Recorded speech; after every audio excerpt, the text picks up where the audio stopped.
आज के समय को एसएससी जीडी के मैथ के प्रीवियस क्वेश्चन आपको सॉल्व कराऊंगा और मैं आपको ये बता देना चाहता हूँ कि मैं आपको जो प्रीवियस क्वेश्चन है उसको आपको सेट वाइज आपको करके सॉल्व करा रहा हूँ।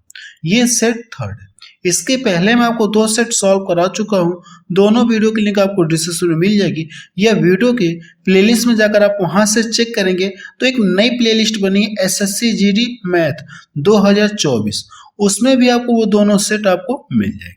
तो चलिए अब शुरू करते हैं और शुरू करने से पहले मैं आपको ये बता देना चाहता हूँ कि जिन लोगों को मैथ्स बिल्कुल बेसिक से पढ़ना है तो सभी चैप्टर मैंने आपको पढ़ा रखा है।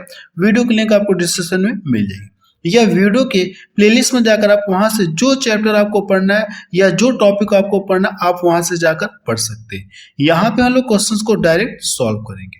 तो चलिए अब शुरू करते हैं। क्वेश्चन नंबर पहला देखा जाए, इसमें क्या दिया गया है। चलिए देखिए क्वेश्चन नंबर पहले में क्या दिया गया है। आकाश अपने घर से स्कूल तक की दूरी अपनी साइकिल से 3 बराबर भागों में क्रमशः 5 किलोमीटर, 10 किलोमीटर प्रति आवर्स, 15 किलोमीटर प्रति आवर्स की चाल से तय करता है। अपने घर से स्कूल तक जाने में आकाश की औसत चाल कितना है, आपसे ये पूछा है।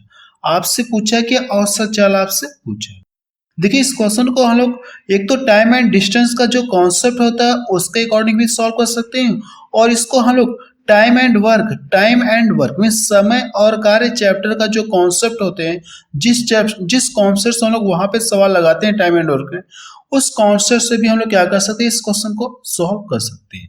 तो मैं आपको दोनों तरीके बता दे रहा हूँ, टाइम एंड डिस्टेंस के हिसाब से भी बता दूंगा और टाइम एंड वर्क चैप्टर के कॉन्सेप्ट से कैसे सॉल्व करेंगे वो भी तरीका आपको बता दूंगा। क्लियर है ना?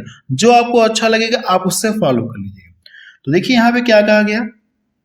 सबसे पहले वो क्या करा, 3 बराबर भागों में ये डिस्टेंस को डिवाइड करा। 3 बराबर भागों में क्या कर दिया, ये डिस्टेंस को डिवाइड कर दिया। तो यहां से मान लीजिए 3 भाग हो गए, एक भाग ये हो गया, एक भाग ये हो गया, एक भाग ये, और ये क्या सभी भाग क्या है, ये बराबर है।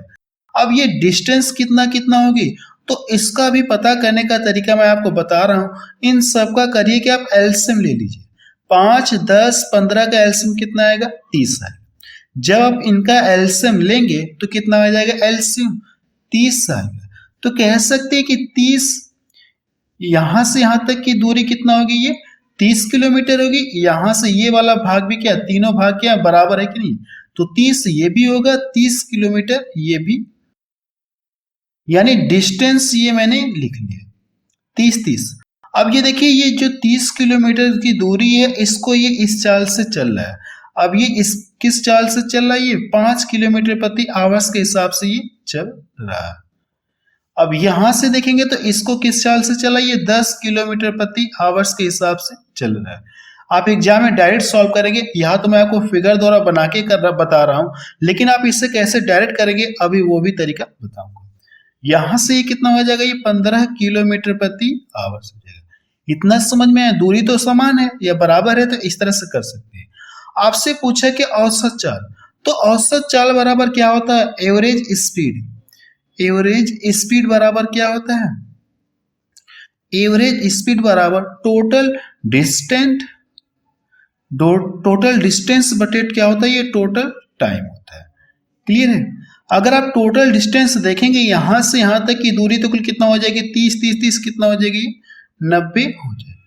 और टोटल टाइम देखेंगे, ये दूरी क्या कर रहा है, ये इस चाल से चलेगा तो इससे कितना समय लगेगा, इससे डिवाइड कर देंगे तो 6 घंटा लगेगा। इस चाल से चलेगा तो कितना समय लगेगा, 3 घंटा लगेगा। इससे डिवाइड करेंगे तो 2 घंटे का समय लगेगा। तो इस तरह से टोटल कितना समय लग जाएगा, 6, 5, 11। टोटल कितना समय लगेगा, 11। 11 से करेंगे आप इसको डिवाइड कर देंगे।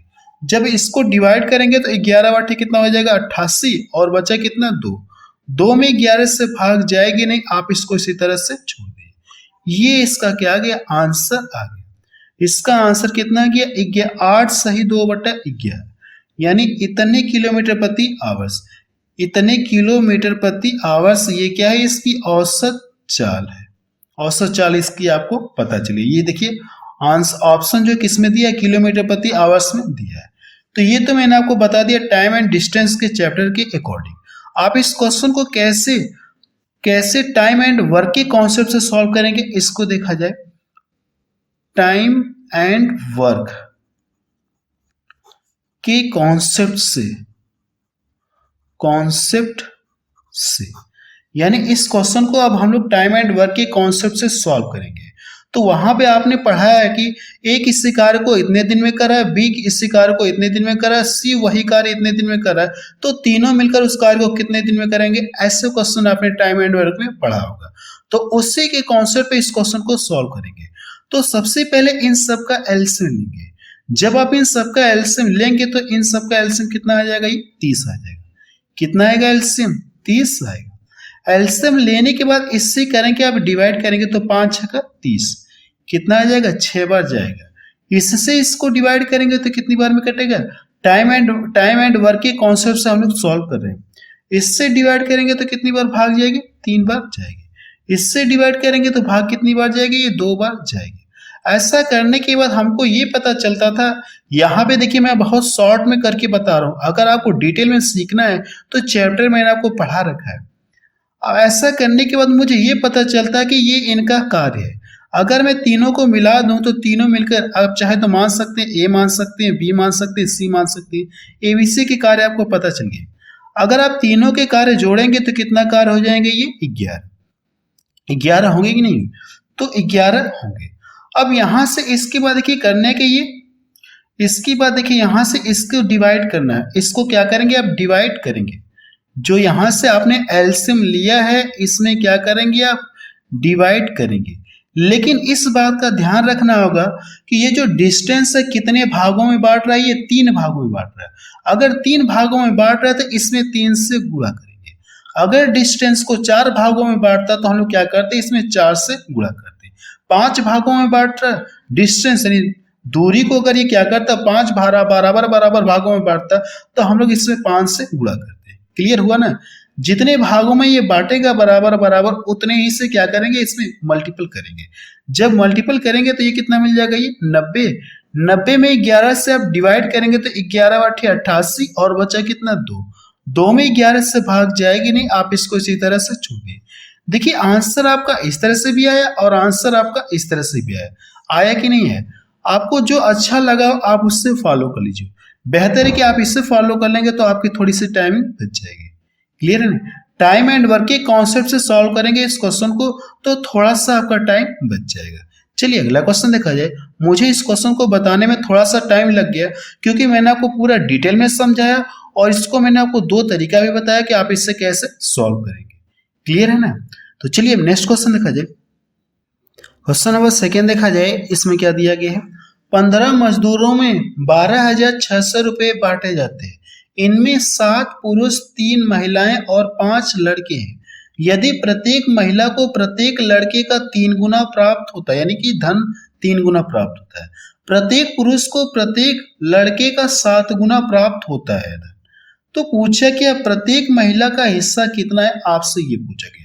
तो सबसे पहले यहां से देखेंगे ये जो 15 लोग हैं, 15 मजदूर हैं, इनको देखिए इसमें क्या है, 7 पुरुष हैं, 3 महिलाएं हैं, 5 लड़के हैं, तो जोड़ेंगे तो आपको 15 आपको मिलेगा। अब यहां से सबसे पहले जो इनकी कंडीशन दी गई इसको हम लोग लिखते हैं। क्लियर है, इसकी यहाँ पे जो कंडीशन दी गई इसको लिखते हैं हम लोग। सबसे पहले आप यहां से लिख दिए प्रत्येक की मजदूरी, प्रत्येक की मजदूरी। अगर आप प्रत्येक की मजदूरी लिखेंगे तो अब देखिए कंडीशन क्या है, महिला और पुरुष और बच्चे की बात हो रही है, तो आप चाहे तो यहाँ पे लिख सकते हैं मेल, फीमेल और ये बॉय। कंडीशन ये है कि प्रत्येक महिला को प्रत्येक लड़के का कितना प्राप्त हो रहा है, धन 3 गुना प्राप्त हो रहा है। अगर इसको 1 मिलेगा तो प्रत्येक महिला को यानी ये कितना पाएगी, ये 3 गुना पाएगी। और जो प्रत्येक पुरुष से प्रत्येक लड़के का 7 गुना, जो पुरुष पा रहा है इसका कितना पा रहा है, ये 7 गुना पा रहा है। क्लियर है, ये तो इनकी क्या आ गई, मजदूरी आ गई, मजदूरी आ गई। प्रत्येक इतना इतना लोग पाएंगे, यानी एक आदमी इतना पाएगा, 7 कह सकते हैं, अगर रुपए में देखें 7 रुपए पाएगा, एक महिला 3 रुपए पाएगी, एक लड़का यानी कि एक लड़का 1 रुपए पाएगा। इस तरह से आप बोल सकते हैं। अब देखिए ऐसा करने के बाद इनकी संख्या कितनी है, अगर आप लिखेंगे संख्या लिखेंगे तो कितने पुरुष हैं, ये लोग 7 पुरुष हैं। कितने पुरुष हैं, 7 पुरुष हैं। कितनी महिलाएं हैं, 3 महिलाएं। कितने लड़के? 5 लड़के। अगर एक पुरुष जो है एक दिन में 7 रुपए कमाएगा तो 7 पुरुष कितना कमाएंगे? तो आप क्या करेंगे, इसका गुणा कर लेंगे तो 7 7 49, यानी 7 पुरुष। आप चाहे तो लिख सकते हैं, आप चाहे तो लिख सकते हैं ये मजदूरी का अनुपात, आप चाहे तो यहाँ पे लिख सकते हैं, सॉरी ये संख्या का अनुपात, आप यहाँ पे लिख सकते हैं मजदूरी का अनुपात। क्लियर है? अब यहां से करेंगे तो कितना हो जाएगा, ये 3 3 9, यानी 3 महिलाएं हैं, ये 3 महिलाएं कितना कमाएंगे टोटल? 3 3 9 कमाएंगे। 5 यानी एक लड़का 1 रुपए कमा रहा है तो 5 लड़के कितने कमाएंगे? 5। अगर आप यहाँ पे देखेंगे तो टोटल धन दिया है, टोटल धन कितना है? ये 12,000 ये कितना है? 600। अगर आप रेशियो में टोटल मजदूरी जोड़ेंगे तो इन सबको क्या करेंगे आप? जोड़िए तो कितना मिलेगा? ये 63 मिलेगा। क्लियर है? अब 63 से करना क्या, आपको इसमें डिवाइड करना है। अगर आप 63 से इसमें डिवाइड करेंगे तो ये मुझे लगता है कि 2 बार में ये पूरा 200 बार में पूरा कट जाएगा। इतना क्लियर हो? अब हमसे पूछा कि प्रत्येक महिला का हिस्सा पूछा है। प्रत्येक महिला का अगर ये हिस्सा पूछा है, एक महिला यानी एक रेशियो का मान ये है, एक रेशियो का मान ये है, और प्रत्येक महिला का पूछा तो क्या प्रत्येक का, ये देखिए रेशियो ये क्या प्रत्येक महिला का कि नहीं, तो इसमें लाके जब गुणा करेंगे तो कितना हो जाएगा? 3 दूना 600 रुपए, यानी प्रत्येक महिला कितने कमाएगी? 600 रुपए कमाएगी। तो डी ऑप्शन इसका मैच। प्रत्येक महिला पूछा तो ये जो ऊपर वाला ये रेशियो क्या है? ये प्रत्येक का रेशियो है। अगर ये प्रत्येक पुरुष का पूछता तो इसमें मिला के गुणा करते, प्रत्येक लड़के का पूछता तो लड़के वाले मिला के गुणा करते। क्लियर हुआ? चलिए अगला क्वेश्चन देखा जाए। क्वेश्चन नंबर 3 देखा जाए, इसमें क्या दिया गया? दो संख्याओं का गुणनफल कितना दिया गया? इतना है, और उनका एलसीएम कितना? 450 है। यदि संख्याओं के बीच का अंतर उनके एचसीएफ के बराबर है तो छोटी संख्या आपसे पूछे। तो आप यहां से एचसीएफ निकाल सकते कि नहीं निकाल सकते? एक फार्मूला आपको पता होगा कि पहली संख्या इंटू दूसरी संख्या बराबर क्या होता है? एलसीएम इंटू एचसीएफ होता है। जिनको नहीं पता है तो एलसीएम और एचसीएफ की चैप्टर में मैंने आपको पढ़ाया, आप वहां से पूरा डिटेल जाके देख सकते हैं। तो आप यहां से लिखेंगे पहली संख्या इंटू दूसरी संख्या, इन दोनों का गुणनफल आपको पहले से दे दिया, दोनों संख्याओं का गुणनफल, तो आप डायरेक्ट यहाँ पे लिखेंगे 6750 और बराबर एलसीएम इंटू एचसीएफ होता है। तो एलसीएम का मान कितना दिया गई? 450, और ये एचसीएफ, एचसीएफ आप यहाँ से चाहे निकाल पता कर सकते हैं, ये 0 से 0 कट जाएगा। अब देखिए 9 से ये कटेगा, 9 से ये भी कटेगा, तो हम लोग काटते हैं। तो अगर इसको काटेंगे 9 5 45, इसको काटेंगे 9 7 63, इधर के 9 5 कितना गया? 45। इसको काटेंगे कितनी बार में कटेंगे? कितनी बार में कटेगा? 15 बार में कटेगा। तो देखिए एचसीएफ कितना आ गया? एचसीएफ कितना आ गया दोनों संख्याओं का? 15। अगर आपको एचसीएफ पता चल गया, एचसीएफ पता चल गया, एचसीएफ जो है यदि दोनों संख्याओं के जो बीच का अंतर है वो एचसीएफ के क्या है? बराबर है। तो आपसे पूछा क्या? छोटी संख्या आपसे पूछे। अब इसके बाद नेक्स्ट स्टेप क्या करेंगे मैं आपको बता रहा हूं। जब मैंने आपको चैप्टर पढ़ाया था एलसीएम और एचसीएफ वाला, तो मैंने आपको एक पॉइंट नोट में बताया था कि एलसीएम में एचसीएफ से 100 भाग चली जाती है। तो आपको करना है कि एचसीएफ से एलसीएम में डिवाइड करना है। एचसीएफ से क्या करना है? आपको एलसीएम में डिवाइड करना है। एलसीएम 450 से और एचसीएफ से आपको डिवाइड करना है, तो ये कितना आ गया? 15। जब इसमें 15 से आप डिवाइड करेंगे तो एक भाग कितनी बार जाएगी? 15 तियां 45, 30 बार जाएगी। अब इसका करना क्या? आपको फैक्टर करना है। फैक्टर ऐसा करना है कि जिनके बीच के मसब कितना है? 1 है। तो इसको आप ऐसा कर सकते क्या? 5 इंटू 6 कर सकते हैं। 5 इंटू 6, इन दोनों का एचसीएफ कितना आएगा? 1 है। फैक्टर ऐसा करना है कि उनका एचसीएफ कितना है? 1 आए। ऐसा करने के बाद अब देखिए 5 यहां से कितना मिल गया? 5 इंटू 6 आप कर सकते हैं।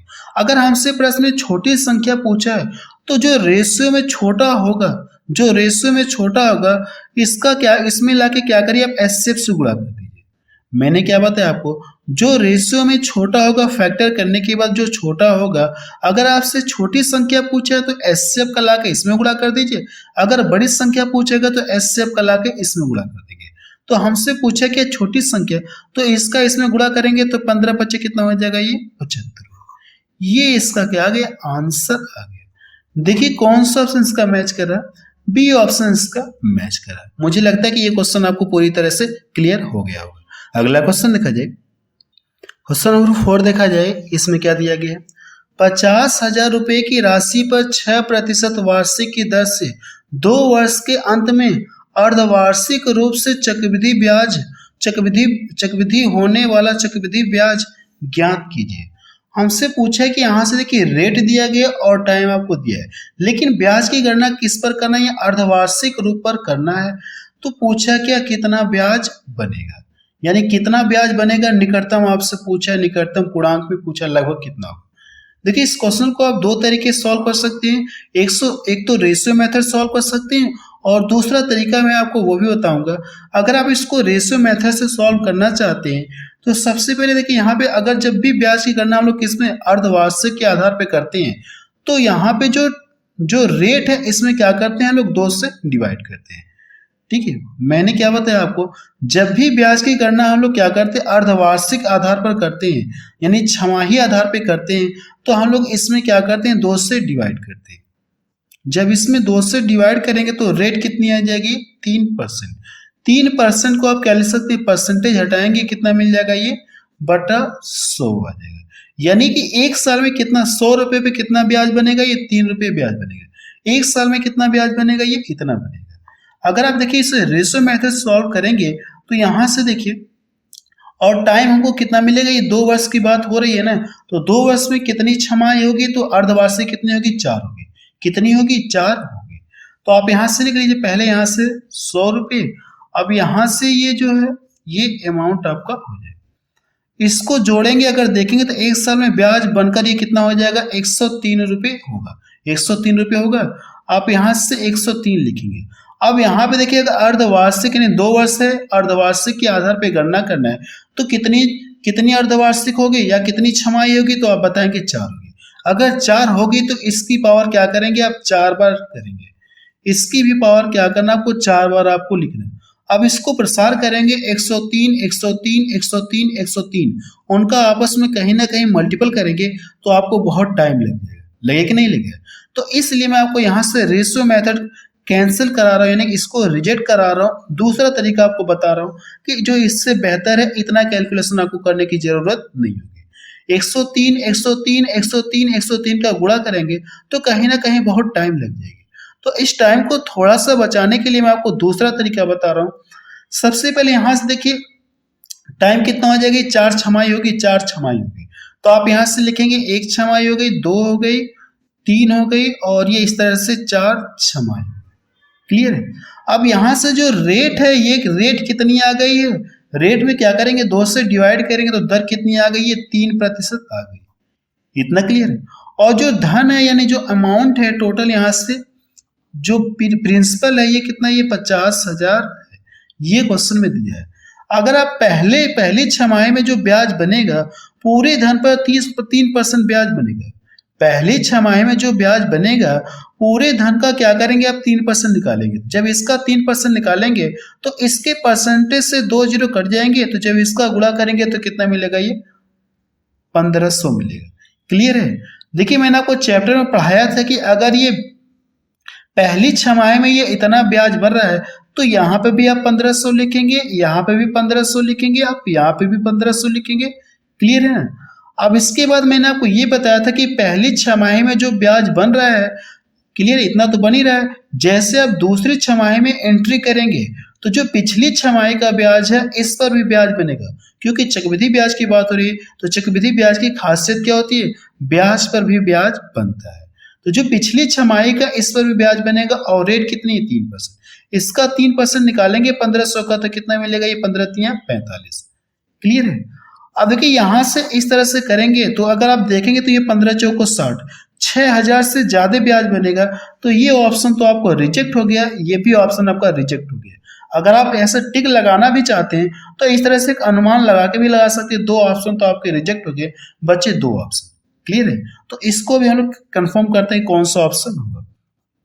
जैसे आप तीसरी छमाही में एंट्री करेंगे तो ये 1500 रुपये ब्याज बनेगा ही, लेकिन चक्रवृद्धि ब्याज की बात हो रही है तो जो पिछली 2 छमाही है इस पर भी ब्याज बनेगा। पिछली जो 2 छमाही है इस पर भी ब्याज बनेगा, और रेट कितनी है? 3%। इसका जब करेंगे तो 3045 आएगा। 3000 कितना आएगा? ये 45। इसका जब 3% निकालेंगे तो 3 बचे कितना हो जाएगा ये 15, और 3 चौको 12, ये कितना हो गया 13, और यहाँ से 3 त्रिका ये कितना हो गया 9, और 2 अंक पे दशमलव लग जाएगा ना, इसका परसेंटेज निकालना है तो परसेंटेज बटा 100 देगा, तो 2 अंक पे आप यहाँ पे दशमलव लगा देंगे। देखिए मुझे यही लगता है कि यहाँ पे जो अगला ब्याज बनेगा, यहाँ पे अगला जो ब्याज बनेगा, यहाँ से ये सब 6000 तो आ रहे हैं, और ये देखेंगे तो ये क्या होगा 100 कुछ रुपये मिलेगा। तो जाहिर सी बात है, आप जब तीसरे वाले में एंट्री करेंगे तो ये जो आपका 900 तो ब्याज बन नहीं पाएगा, तो ये भी ऑप्शन आपका रिजेक्ट हो गया। ऐसे में बी ऑप्शन क्या हो जाएगा, बी ऑप्शन इसका क्या हो जाएगा, सही हो जाएगा। ये जो मैंने आपको तरीका बताया, आप इससे अनुमान लगा के बता सकते कि कौन सा ऑप्शन होगा, कौन सा ऑप्शन नहीं होगा। आप चाहे तो यहाँ से आप पूरे का कैलकुलेशन करेंगे तो कहीं ना कहीं टाइम लगेगी। इस टाइम को अगर आप सेव करना चाहते हैं तो मैंने क्या बताया आपको, ये देखेंगे तो ये 100 कुछ आपको मिलेगा, मिलेगा नहीं मिलेगा, 100 कुछ मिलेगा। जब अगली ये यहाँ पे जो ब्याज बनेगा इस पूरे का, तो जाहिर सी बात है इतना तो आएगा नहीं, 933 सभी को जोड़ने पे तो आएगा नहीं, ये वाला 933 तो आएगा नहीं, तो यही होगा, यानी इसका यही कुछ होगा, यानी 100 कुछ 100 से 100 रुपये से कुछ ज्यादा ब्याज बनेगा, 100 रुपये से कुछ ज्यादा ब्याज बनेगा, तो ऐसे में यही वाला इसका क्या हो जाएगा, सही हो जाएगा। आपको कैलकुलेशन करने की जरूरत नहीं है। अगला क्वेश्चन देखा जाए, इसमें करेंगे तो कहीं ना कहीं कैलकुलेशन हो जाएगा, इसलिए मैंने इसको यहाँ पे रिजेक्ट करा दिया, ये तरीका आपको बता दिया। अगला क्वेश्चन देखा जाए, क्वेश्चन नंबर 5 देखा जाए। देखिए ये जो शिफ्ट मैं आपको करा रहा हूं, ये 12 जनवरी 2023 का शिफ्ट है, यानी ये शिफ्ट 1 का है। ये कौन सी शिफ्ट का, ये फर्स्ट शिफ्ट का ये क्वेश्चंस हैं, जो जितने भी मैं आपको क्वेश्चन करा रहा हूँ ये फर्स्ट शिफ्ट के हैं। तो फर्स्ट शिफ्ट में थोड़े मुश्किल क्वेश्चंस पूछे गए थे, टाइम टेकिंग वाले क्वेश्चंस पूछे गए थे, क्लियर है। जो इस डेट को क्वेश्चन पूछे गए थे एसएससी जीडी में जो 22 जनवरी 2023 को फर्स्ट शिफ्ट में क्वेश्चन पूछे गए थे, वो थोड़े मुश्किल क्वेश्चन और कैलकुलेटिव क्वेश्चन थे, तो कहीं ना कहीं क्वेश्चन में थोड़ा सा टाइम लग रहा है, क्लियर है ना। तो चलिए नेक्स्ट क्वेश्चन देखा जाए, इसमें क्या दिया गया है। देखिए क्वेश्चन में क्या दिया गया, 5000 रुपये पर अंकित मूल्य के 5000 रुपये पर अंकित मूल्य के 1 दर्जन पतलून के जोड़े पर 16% की छूट है। 2100 रुपये में कितनी जोड़ी पतलून खरीदे जा सकते हैं, आपसे ये पूछा गया। सबसे पहले यहां से देखेंगे तो ये कितना, ये 1 दर्जन पतलून के जोड़े, यानी 1 दर्जन पतलून के जोड़े पे देखेंगे तो यहां से 1 दर्जन का मतलब कितना हो जाएगा 12 जोड़े पे ये कितना, इतना डिस्काउंट दे रहा है, तो आप यहां से इसका क्या करिए, आप निकाल लीजिए। यहां से 1 दर्जन का मतलब कितना हो जाएगा, ये 12 आप बोल सकते हैं, 12 जोड़ी आप बोल सकते हैं, यहां से जोड़े कि नहीं, तो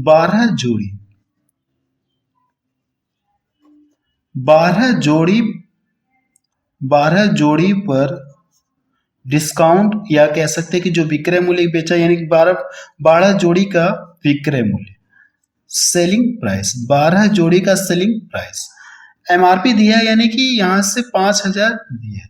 अब ये देखेंगे तो ये डिस्काउंट कितना दे रहा है, ये 16% का डिस्काउंट दे रहा है।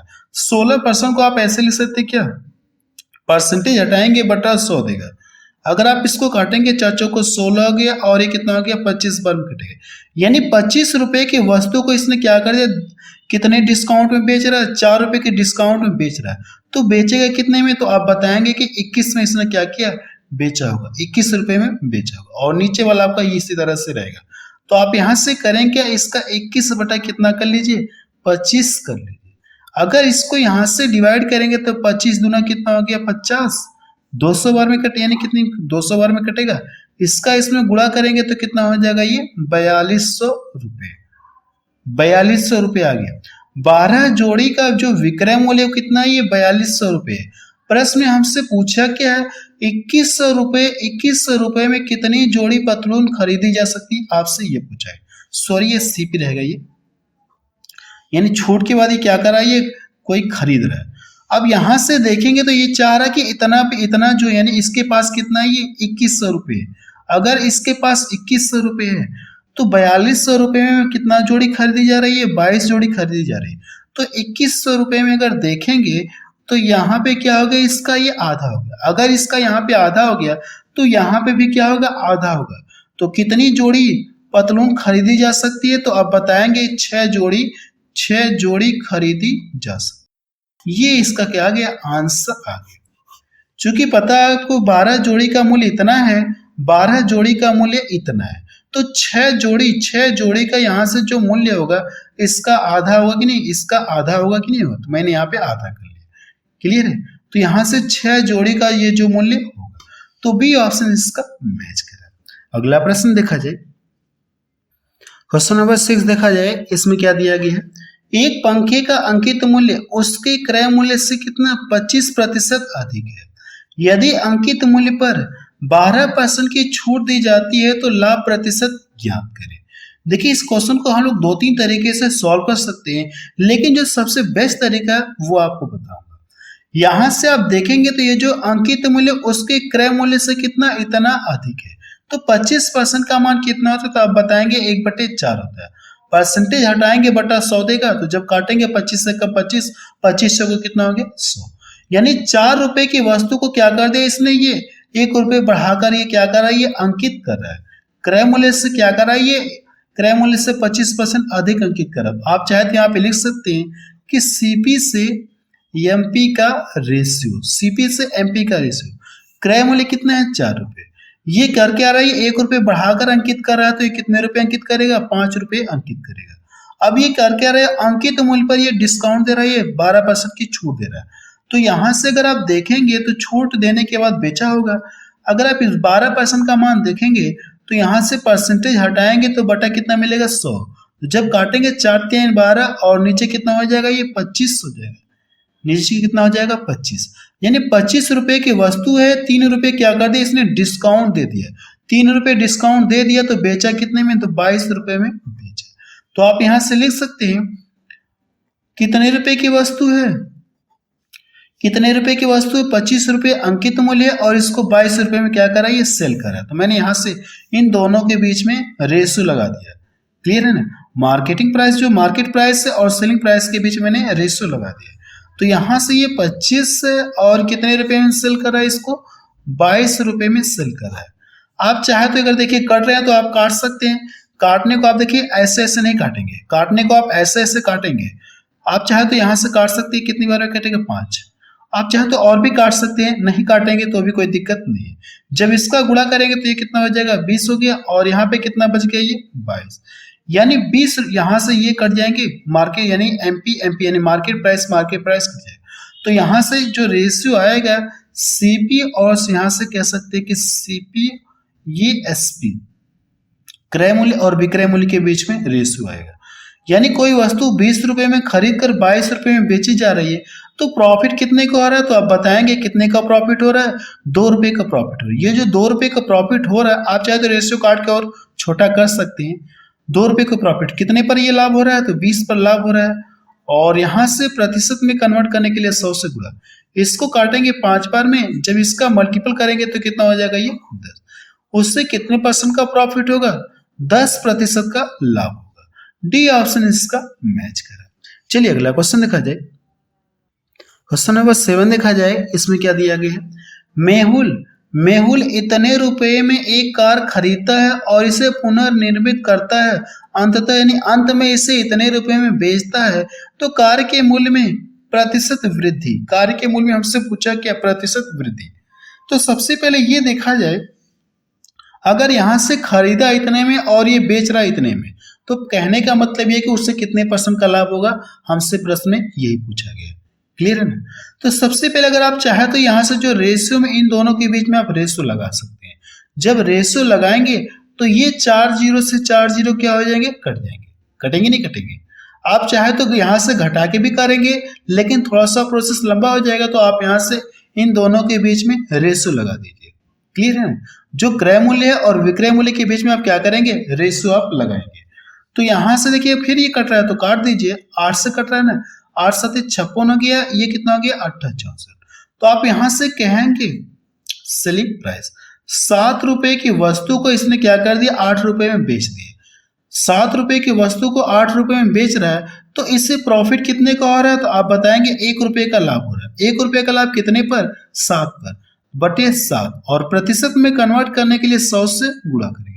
जब इसमें 100 से गुणा करेंगे तो ऊपर आपका 100 ही रहेगा और नीचे कितना हो जाएगा, ये इसका क्या आ गया, आंसर आ गया। देखिए कौन सा ऑप्शन इसका मैच कर रहा है, पहला ऑप्शन देखिए इसका मैच कर रहा है।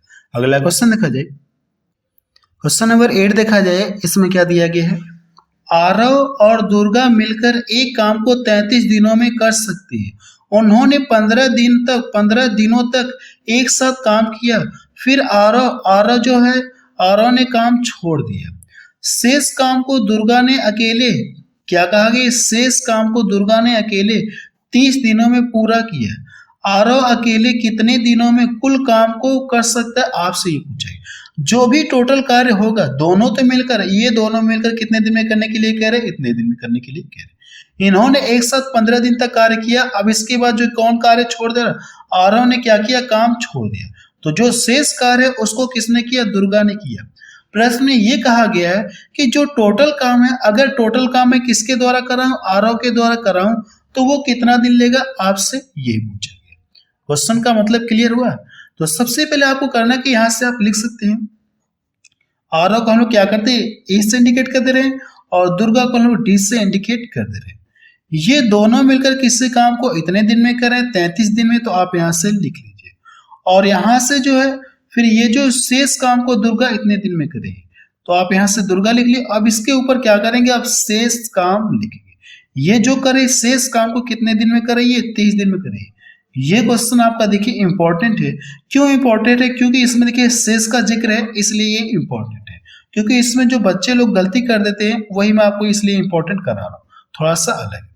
अब यहां से इन दोनों का एलसीएम लेंगे। जब इन दोनों का एलसीएम लेंगे तो कितना आ जाएगा, ये 330। देखिए एलसीएम निकालने के शॉर्ट ट्रिक मैंने आपको एलसीएम और एचसीएफ चैप्टर में पढ़ा रखा है। देखिए मैंने यहाँ पे दोनों वैल्यू को सिर्फ देखकर बता दिया कि इन दोनों का एलसीएम कितना आएगा। तो वहां पे मैंने आपको जब चैप्टर पढ़ाया था, तो ऐसे ट्रिक वहां पे आपको बताया कि आप भी वैल्यू देखकर बता सकते हैं कि इनका एलसीएम कितना है। क्लियर है। एलसीएम लेने के बाद करना क्या, आपको इससे इसको डिवाइड करेंगे, तो भाग कितनी बार जाएगी, 10 बार जाएगी। अगर आप यहां से यहां डिवाइड करेंगे तो आपका आंसर गलत आ जाएगा। क्यों गलत आएगा, क्योंकि इन्होंने एक साथ क्या किया, 15 दिनों तक काम कर रहे हैं। अब उसके बाद जो शेष कार्य बचा होगा, उसके बाद जो शेष कार्य को दुर्गा 30 दिन में कर रही है। तो सबसे पहले अगर ये दिखाए तो ये दोनों मिलकर एक दिन में कितना, 10 काम करें। कितने दिन तक ये लोग साथ साथ किए, 15 दिन तक। तो 15 दिन में ये लोग कितना काम करेंगे, तो आप बताएंगे कि 150 हो जाएगा।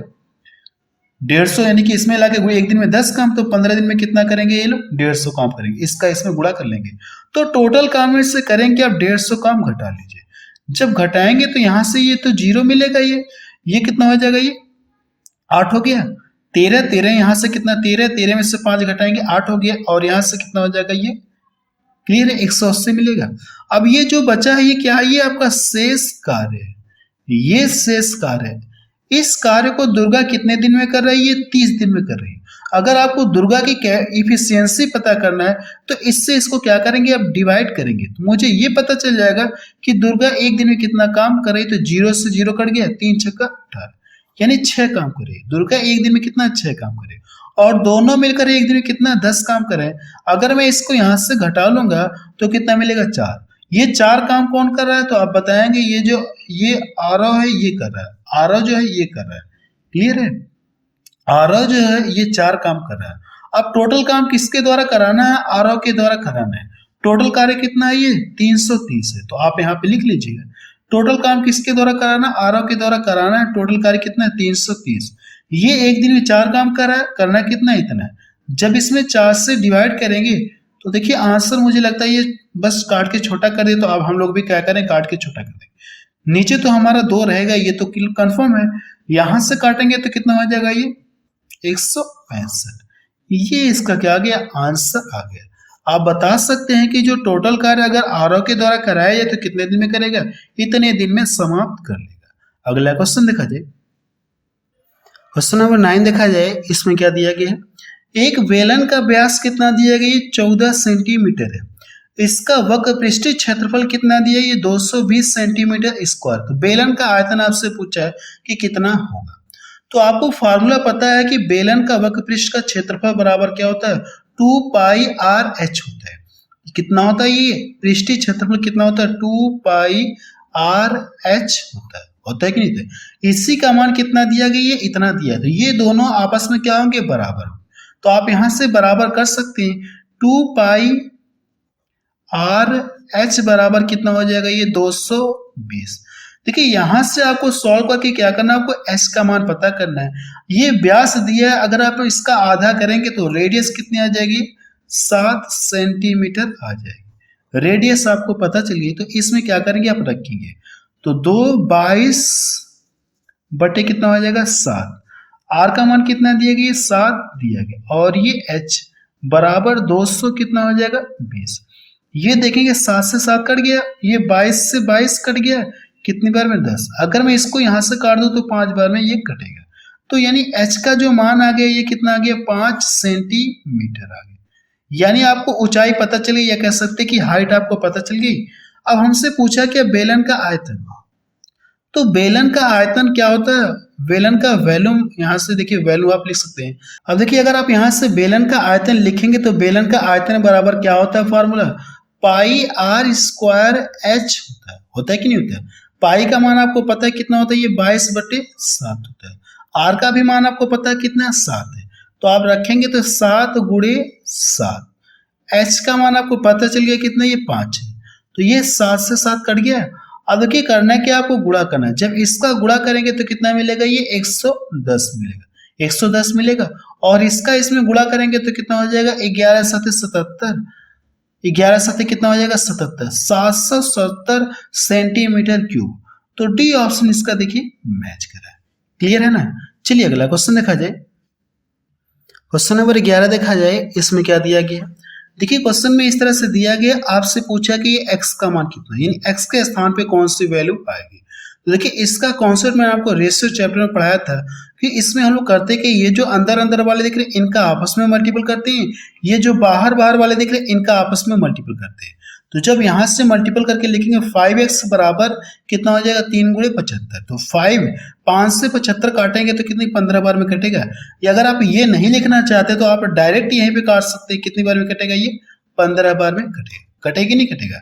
तो इसका गुणा करेंगे तो ये आपको मिलेगा, ये x ही मिलेगा। इसका गुणा करेंगे तो कितना हो जाएगा, ये 15 × 45। एक स्टेप आपका बच सकता है। तो देखिए कौन सा ऑप्शन इसका मैच कर रहा है, पहला ऑप्शन इसका मैच कर रहा है। अगला क्वेश्चन देखा जाए। क्वेश्चन नंबर 12 देखा जाए, इसमें क्या दिया गया है, एक वस्तु का विक्रय मूल्य उसके क्रय मूल्य का कितना दिया गया, 4/3 है। तो लाभ प्रतिशत ज्ञात कीजिए। अब देखिए क्वेश्चन में कहा गया जो विक्रय मूल्य यानी सेलिंग प्राइस है, वो किसका क्रय मूल्य यानी सीपी का कितना ही है, 4/3 है। क्लियर है। अब देखिए यहां से हम जो सीपी है यानी जो क्रय मूल्य, इसको हम लोग क्या करेंगे, इधर लाएंगे।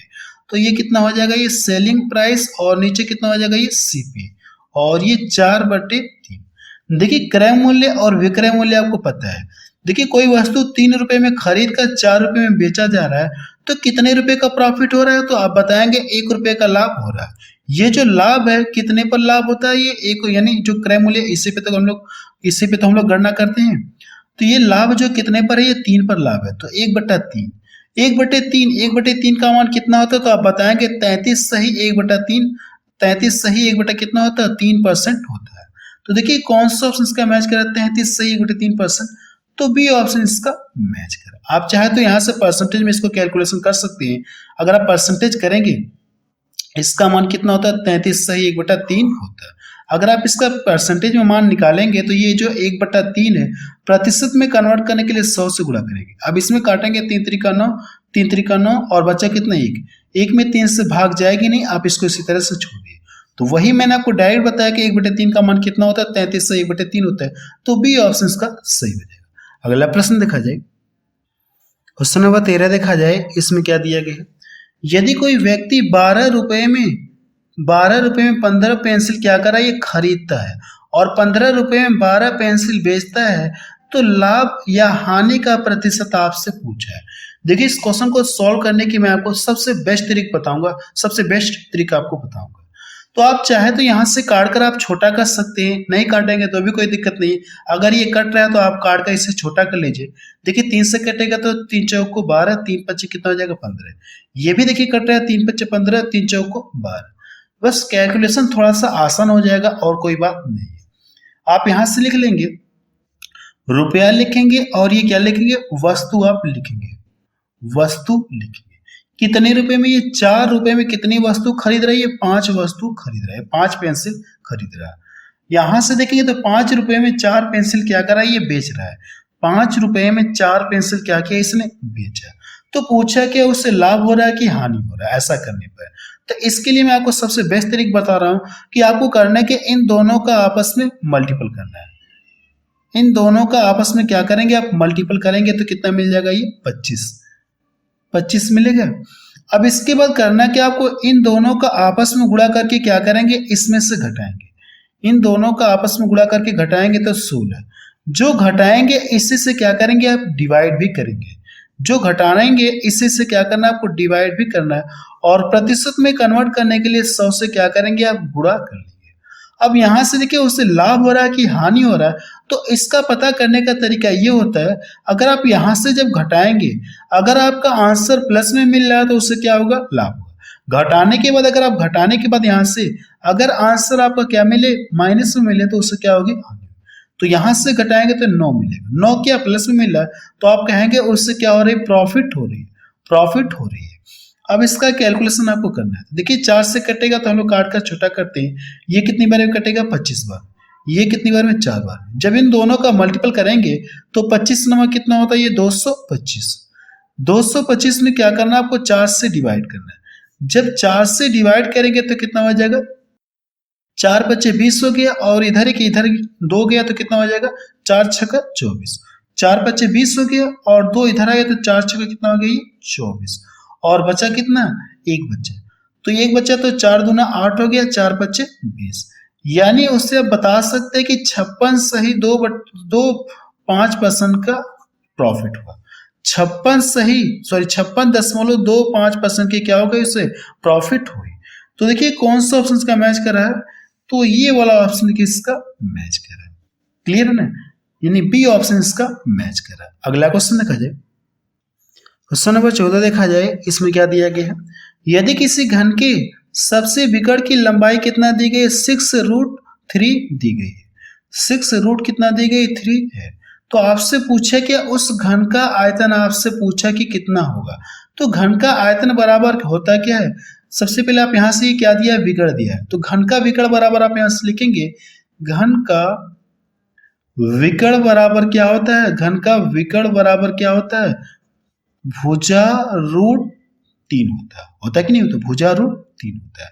अब देखिए इसका मान आपको गिवन है, कितना दिया गया? ये इतना दी गई है, इतना दिया है। तो 6√3 बराबर भुजा √3। तो √3 से √3 कट जाएगा तो भुजा का मान देखिए कितना आ गया? 6 सेंटीमीटर आ गया। भुजा का मान पता चल गया तो पूछा कि घन का आयतन। घन का आयतन बराबर होता क्या? आप यहां से लिख सकते हैं घन का आयतन इन वैल्यू आप लिख सकते हैं भुजा का क्यूब। भुजा का क्यूब क्लियर है? घन का आयतन आप लिख सकते हैं भुजा का क्यूब। भुजा का मान आपको पता कितना है? 6। तो 6 का जब क्यूब करेंगे तो कितना मिलेगा? ये 216 सेंटीमीटर क्यूब आपको मिलेगा। ये इसका क्या आ गया? आंसर आ गया। तो देखिए पहला ऑप्शन इसका मैच करा। मैं आपको ये बता देना चाहता हूं कि मेंसुरेशन टॉपिक मैंने आपको पढ़ा रखा है, वीडियो की लिंक आपको डिस्क्रिप्शन में मिल जाएगी। चलिए अगला क्वेश्चन देखा जाए। क्वेश्चन नंबर 15 देखा जाए। इसमें क्या दिया गया? एक निश्चित धनराशि 3 तिमाहियों के बाद मिश्र धन कितना हो जा रहा है? ये इतना हो जाता है, हो जाएगी। यदि ब्याज की ये वार्षिक दर दी गई है और ब्याज तिमाही रूप से चक्रवृद्धि ब्याज किया, यानी ब्याज की जो गणना है वो तिमाही आधार पर ये कर रहा है। तो पूछा कि हमसे वर्तमान धनराशि क्या है, यानी मूलधन कितना है, आपसे ये पूछा गया। तो सबसे पहले आपको पता होगा कि जब भी हम लोग ब्याज की गणना तिमाही आधार पर करते हैं तो जो रेट है इसमें क्या करेंगे? 4 से डिवाइड करते हैं। ये मैं आपको चैप्टर में पढ़ा रखा हूं। तो यहां से जो रेट है इसका मान कितना दिए? 40% क्या वार्षिक है। तो अभी मैंने आपको बताया जब भी ब्याज की गणना लोग तिमाही आधार पे करते हैं तो रेट में क्या करते हैं? 4 से डिवाइड करते हैं। तो जब डिवाइड करेंगे तो कितनी बढ़ जाएगी? 10%। 10% को अगर आप लिखेंगे तो कितना हो जाएगा? 1/10 आप लिख सकते हैं। परसेंटेज हटाएंगे बटा 100 तो 1 0 से 1 0 कट जाएगा तो बचा कितना? 1/10। अब इसको हम लोग रेशियो मेथड से चाहे तो सॉल्व कर सकते हैं या इसको हम लोग एक तरीके से और भी सॉल्व कर सकते हैं, लेकिन मैं आपको रेशियो मेथड से बता दे रहा हूं। आप यहाँ पे लिखेंगे कि यहाँ से प्रिंसिपल लिखेंगे और ये अमाउंट आप लिखेंगे। यानी यहां से देखें तो मूलधन ये क्या मूलधन है और 1 रुपये ब्याज बन रहा है, तो यहां से ये 10 हो जाएगा, 1 रुपये ब्याज बनेगा तो कितना हो जाएगा 10 से 11 हुआ। अब कितनी तिमाही है तो आप बताएंगे कि 3 तिमाही है। अगर 3 तिमाही की बात की रहे, टाइम कितना है 3 बार है, यानी 3 तिमाही। तो 3 है तो इसका भी 3 कर लेंगे, इसका भी क्या करेंगे 3 कर लेंगे। अगर ये 4 रहता तो इसका भी 4 करते, इसका भी 4 करते। जब इससे प्रसार करेंगे तो यहां से कितना हो जाएगा, ये 1000 हो जाएगा और ये कितना हो जाएगा 1331, 11 का क्यूब ये होता है। यानी ये जो क्वेश्चन में दिया है ये क्या दिया, ये मिश्रधन दिया है। लेकिन यहाँ पे देखिए अमाउंट का मतलब क्या हो जाएगा मिश्रधन, लेकिन यहाँ पे इसका मान इतना है। तो अगर आप देखेंगे तो ये भी अमाउंट है और ये भी अमाउंट है, तो ये देखेंगे ये इसका कितना गुना है तो आप बताएंगे कि 10 गुना है। अगर ये इसका 10 गुना है तो मूलधन भी कितना हो जाएगा 10 गुना हो जाएगा। तो इसका 10 गुना करेंगे तो कितना हो जाएगा, ये 10,000 हो जाएगा। कितना हो जाएगा 10,000 रुपये हो जाएगा। जो मूलधन है वो कितना हो जाएगा, प्रिंसिपल कितना हो जाएगा 10,000 हो जाएगा। बी ऑप्शन इसका देखिए मैच करा। बस अब रहने दे रहे हैं क्योंकि वीडियो की लेंथ बहुत ज्यादा होगी। अभी देखिए इसमें कुछ क्वेश्चंस और हैं, लेकिन वीडियो की लेंथ ज्यादा होने की वजह से मैं क्वेश्चंस को अब नहीं करा रहा हूँ। क्लियर है ना, क्योंकि वीडियो की लेंथ बहुत ज्यादा हो गई। फिलहाल इस क्वेश्चन को आप करके बताएंगे कि इसका आंसर कितना रहा। इस क्वेश्चन को आप सॉल्व करके बताएंगे कि इसका आंसर कितना रहा। क्लियर है ना, ये क्वेश्चन देखिए आपसे पूछा क्या, कौन सा ऐसा युग्म है जो सहअभाज्य संख्या युग्म है। सहअभाज्य संख्या युग्म का मतलब क्या होता है, सहअभाज्य संख्या युग्म का मतलब क्या होता है, कौन से दो ऐसे पेयर हैं जिनका एचसीएफ 1 हो। कौन से दो ऐसे पेयर हैं जिनका एचसीएफ कितना हो 1 हो। तो आप बताएंगे कि कौन सा ऐसा है जिनका एचसीएफ कितना हो 1, यानी मसफा कितना 1 हो। तो कौन सा ऐसा पेयर है आपको बताना है। वैसे देख सकते हैं यही है, 11 है और 21 है, इन दोनों का एचसीएफ कितना आएगा 1 आएगा। यहां से देखेंगे तो इनका एचसीएफ कितना आएगा 3 आएगा, 3 से ये भी कटेगा, 3 से ये भी कटेगा, ये भी 3 से कटेगा, 3 से कटेगा, ये भी 3 से कटेंगे। यानी एचसीएफ जिसका 1 हो वही हो क्या होगा आपका सहअभाज्य युग्म संख्या का जोड़ा होगा। तो सी ऑप्शन का सी हो जाएगा। फिलहाल मैंने ही बता दिया इस क्वेश्चन को, अब रहने दे रहे हैं क्योंकि वीडियो की लेंथ बहुत ज्यादा होगी। तो आप मुझे कमेंट सेक्शन में जाके ही बताइए कि ये वीडियो आपको कैसा लगा।